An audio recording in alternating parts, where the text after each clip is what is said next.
폭증한 확진자만큼 코로나19에 대한 우려도 커지고 있는 상황입니다.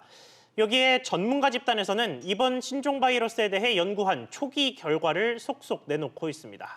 하지만 여전히 치료제는 없고 병상 부족은 며칠째 고질적인 문제가 돼가고 있습니다.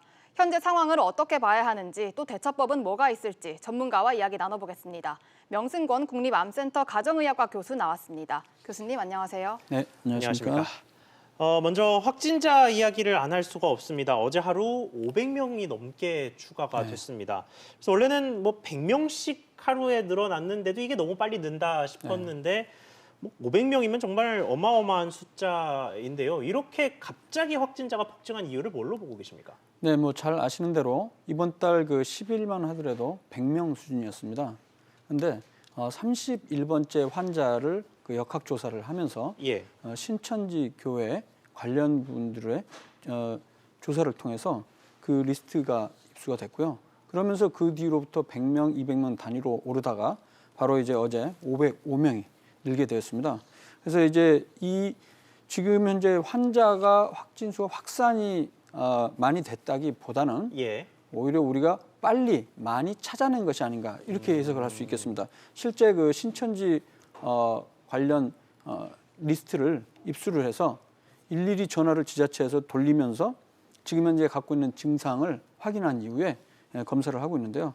실제 우리나라 같은 경우에 현재까지 총 6만 5천 건에 대해서 검사를 했고요. 이 중에 약 4만 건에 해당하는 3만 9천 건이 음성 나왔고 이 중에 1,766명이 확진이 됐거든요.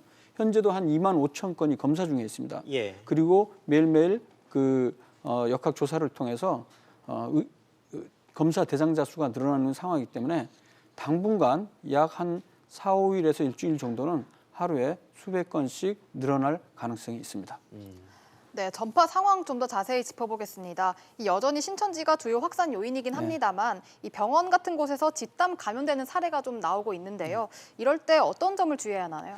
네, 지금 좀 그 우려가 되는 게 특히 이제 서울 쪽에서는 은평 성모병원 같은 경우에 11명의 환자가 지금까지 확진이 됐습니다.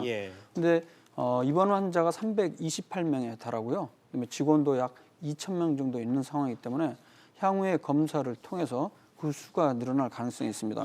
그래서 지금 그 가장 핵심적인 부분은 가장 최근에 신천지 대구교회와 그다음에 청도 대남병원 그리고 지금 서울 은평성모병원을 위시해서 주요하게는 이제 집단 시설이라든가 아니면 종교 시설에서 많이 늘어나고 있는 상황이기 때문에 이 부분에 대해서 좀 더 중점적으로 조사가 필요할 것으로 생각됩니다. 네, 그리고 이 전파 관련해서 사실 종교단체도 불안하기는 마찬가지입니다. 이게 굳이 신천지 교회를 거론하지 않더라도 이미 다른 교회에서 감염이 확인된 곳도 있고요. 심지어 뭐 천주교에서는 이 국내 한국의 천주교 역사상 처음으로 그 미사를 아예 중단하기까지 했는데 이런 일종의 종교시설 쪽에서는 또 어떤 점을 주의해야겠습니까? 네, 지금 그 신천지 대구교회뿐만이 아니고 다른 교회에서도 일부 환자들이 집단적으로 지금 현재 확진이 되고 있는 상황입니다.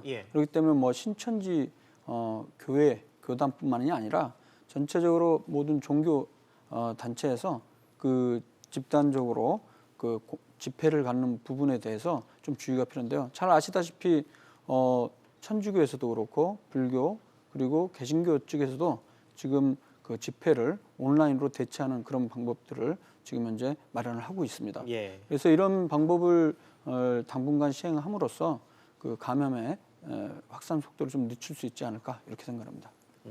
네, 또 우리나라의 진단 속도가 빠르다고는 하는데 이게 실제로 외국에 비해서 좀 빠른 편인지 그리고 이 속도 때문에 제대로 된 검사가 안 되는 건 아닌지 이런 우려스러운 목소리도 있는데요. 이 전문가 입장에서 보시기에 현재 진단 상황은 좀 어떻습니까? 네, 일단 뭐 속도를 빨리 내서 많이 한다고 해서 그 정확도가 떨어지지는 않습니다. 현재 우리나라에서는 각 지자체별로 전국 지역에서 충분한 그 인력을 투여를 해서 지금 현재 검사를 하고 있는데요. 바로 한 며칠 전 26일 기준으로 보면요. 일본 같은 경우에는 1,890건을 지금까지 검사를 했다고 합니다. 이 중에서 147명이 확진이 됐고요.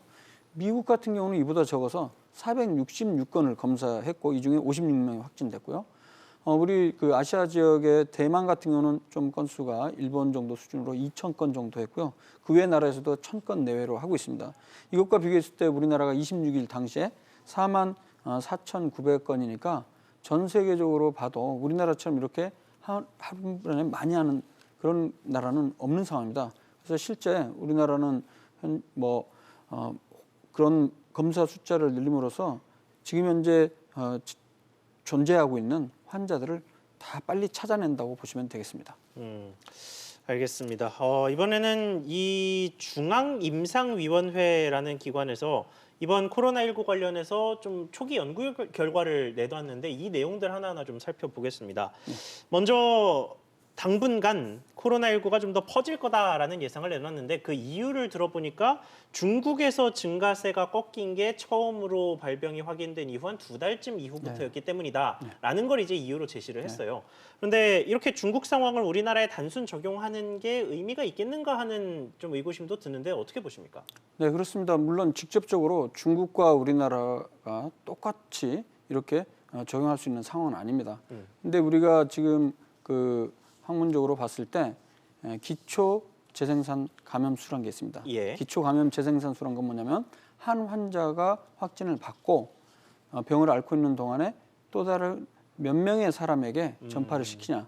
이 수치가 지금 현재 코로나19 같은 경우는 약 2.2 정도로 결과가 나오고 있습니다. 이 말은 그러니까 명수란가 그렇습니다. 얘기죠. 한 사람의 코로나19 감염자가 약 2명 이상을 감염시키고 있는데요. 이제는 우리가 잘 알고 있는 신종플루 같은 경우에는 1.3에서 1.8 정도 분포가 있는 거에 비하면 상당히 그 재생산 감염자 수가 좀 많은 편입니다. 감염력이 세다라는 네, 그래서 그걸 기준으로 했을 때 보면 대략 비슷할 것으로 추정을 합니다만 나라마다 상황이 다를 수 있고 특히 지금 잘 아시는 대로 우리나라에서 갑자기 환자 수가 이른바 증가한 것은 전국적으로는 비슷하게 천천히 오르고 있는 상황인데 종교 집단인 신천지 그리고 일부 병원, 요양시설에서 급작스럽게 확 퍼진 부분도 있기 때문에 이걸 바로 일률적으로 적용할 수는 없지만 그럼에도 불구하고 지금 현재 추이를 봤을 때는 대략 한 2달 내외 정도 보고는 있습니다만 이것보다 더 길어질 가능성도 배제는 할 수가 없습니다. 네, 이 중앙임상위원회 발표 내용을 좀 더 보겠습니다. 이 중국의 사망자를 분석한 내용도 있었는데요. 이 경증 환자와 중증 환자 중에 사망자가 없다 이런 분석이 나왔습니다.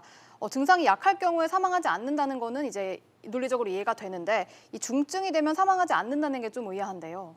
예, 그 부분이 좀 의아할 수도 있겠는데요. 지금 이제 중국 환자들에 대한 그 분석들 연구 결과를 보면요, 크게 100명 중에 약 80명 정도는 경증입니다. 경증이란 말은 정말 단순한 감기처럼 보이는 거예요. 실제로 단순 감기처럼 앓고 지나가다 그냥 낫습니다. 특히 아무런 치료를 안 해도 낫는 경우도 많다는 거죠. 치료법도 없는 상황인데. 그리고 15% 정도는 중증으로 해서 폐렴소견, 호흡곤란 이런 것까지 있을 수가 있습니다. 이런 15%에 해당하는 감염자에서도 사망자 수가 한 명도 안 나왔다는 사실입니다. 그리고 나머지 약 4.7%는 5% 정도가 굉장히 아주 위중한 환자였습니다. 이 중에서 사망자가 약 40%가 그러니까 사망했다는 것이죠. 중증 위의 단계가 또 있다는. 네, 그렇습니다. 총 3단계입니다. 그래서 경증, 중증, 그다음에 가장 심각한 상태. 그래서 지금 현재 사망자는 이 가장 심각한 그룹 5% 이내에서 사망자가 나온 상황입니다. 네, 그런데 이게 중국 자료가 지금 이렇게 통계적으로 나오면서 이런 주장도 제기가 됩니다. 그러니까 경증 환자는 자연적으로 치료가 되는 경우가 많고 쉽게 사망하지도 않으니까 안 그래도 부족한 병상에 모든 확진자를 입원시키는 것보다는 경증 환자는 자택 같은 곳에서 자가격리를 하면서 낫게끔 하고 중증 환자 이상부터 치료를 함으로써 이제 병상의 공급 문제를 좀 해결해 보자 이런 식의 아이디어인데 좀 어떻게 보십니까? 네, 방금 제가 말씀드렸듯이 전체 환자군을 그 중증도로 나누게 되면 총 3개로 나눌 수가 있지 않습니까? 약 80% 정도는 경증인데요. 이 경증은 이렇게 생각하시면 됩니다. 우리가 감기에 걸렸습니다. 그 정도거나 심하더라도 독감 걸릴 때 수준이죠. 근데 대개 독감이라 할지라도 다 입원하지 않거든요. 그러니까 외래 수준에서 그러니까 자가격리만 하더라도 다른 사람한테 퍼지지 않게 하면서 본인도 충분히 시간을 지나면서 나을 수 있기 때문에 이런 경증 환자의 경우는 자가격리를 권장을 할 수 있는 거고요. 그다음에 15% 정도에 해당하는 중증의 경우에는 2, 3차 병원에 입원을 해서 집중적으로 관리를 하는 것이고요. 마지막으로 가장 심각한 위중한 상태에 있는 경우에는 이제 음압 격리병실이 있는 그리고 중환자 케어가 가능한 그 종합병원에서 볼 수 있도록 이렇게 중증도에 따라서 분류해서 케어를 하는 것이 필요하다는 것이죠. 그 이유 중에 하나는 잘 아시는 대로 대구 경북 지역은 한 번에 갑자기 많은 환자 수가 확진이 되는 상황에서 예. 병상도 부족하고 또 의료 인력도 부족하기 때문에 이러한 그 중증도에 따른 그 대책들이 필요하다는 것이죠. 네, 그리고 일본에서는 이 아비간이라는 치료제 수입을 검토하고 있는 것으로 알려졌습니다. 이게 코로나19 치료제는 아니라고 하는데요. 그렇다면 왜 일본이 이걸 수입하는지 또 수입을 한다면 효과가 있을지 좀 궁금한데요.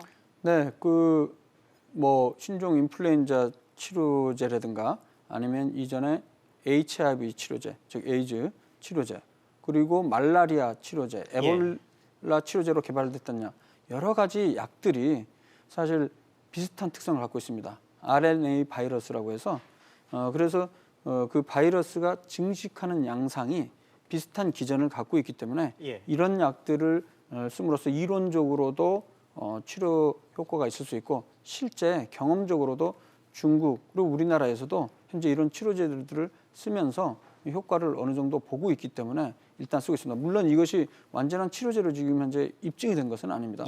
그래서 일본에서는 특히 이 아비간 같은 경우에는 효과가 있다는 보고들이 있기 때문에 지금 그 부분에 대해서 정부 당국에서 검토를 하고 있는 상황입니다.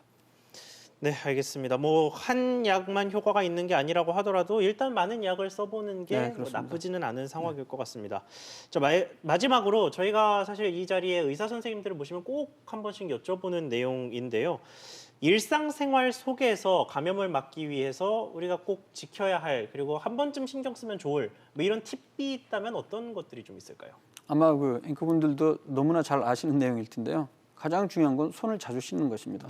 가능하면 흐르는 물에 비누와 물을 이용을 해서 최소한 20초에서 30초 정도 씻는 게 필요하고요. 그다음에 뭐 알코올 소독제를 사용할 수도 있겠습니다.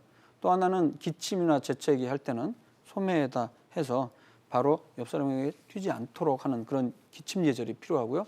또 하나는 이제 많은 사람들이 모인 공간 그리고 집회 이런 부분들을 좀 줄이는 것들도 많이 도움이 됩니다. 참고로 지금 이런 상황에서 옛날에 메르스 사스 때도 마찬가지지만은 인터넷이나 뭐 SNS를 통해서 이거 먹으면 좋아진다. 이렇게 하면 예방할 수 있다. 치료할 수 있다. 뜨거운 물을 먹으면 바이러스를 씻겨내릴 수 있다. 그리고 뭐 마늘, 김치, 뭐 비타민C 고용요법 별의별 그 방법들이 제시가 되는데요. 그런 부분들이 현재까지 이론적으로나 아니면 임상적으로 그 효능이나 안전성 입증이 전혀 안 된 상황이기 때문에 그런 부분에는 일단은 무시를 하시고요. 예방 수칙, 가장 기본적인 예방 수칙을 지키는 것이 가장 중요하다고 생각합니다. 네, 알겠습니다. 오늘 말씀 여기까지 듣겠습니다. 지금까지 명승권 교수님과 이야기 나눠봤습니다. 교수님 오늘 말씀 감사합니다. 네, 감사합니다. 감사합니다. 네.